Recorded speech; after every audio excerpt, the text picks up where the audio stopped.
مزایا و معایب کویک. کویک تلاش ناموفق سایپا برای رقابت با تیپ 2. با اینکه خودرو اقتصادیه ولی خریدش برای خیلیامون آرزوه. سایپا ولکن پلتفرم X200 نیست. تیبا، کویک، اطلس همشون یکیه. یه کوچولو گوگولی که مشکلات برقی زیادی داره و درزاش آب میده. پلاستیک داشبورد از ساق طلایی هم خشک‌تره. اینجاش هم هنوز پرایدیه. عایق بندیش انقدر خوبه که باید صدای موزیک رو تا صدای موتور رو نشنوی. صندلی تا آخر عقبه ولی از 206 خدایی جادارتره. آقا راستی آپشن چی داره؟ شما رو فقط از نقطه A به نقطه B میرسونه.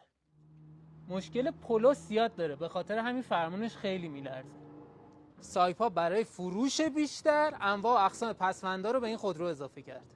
خلاصه کویک مثل تخم مرغ شانسی میمونه. ببین شانست خوبه، خوبش گیرت میاد یا بدش. حتما با موتور 8 سوپاپ انتظار شتابم از من دارید.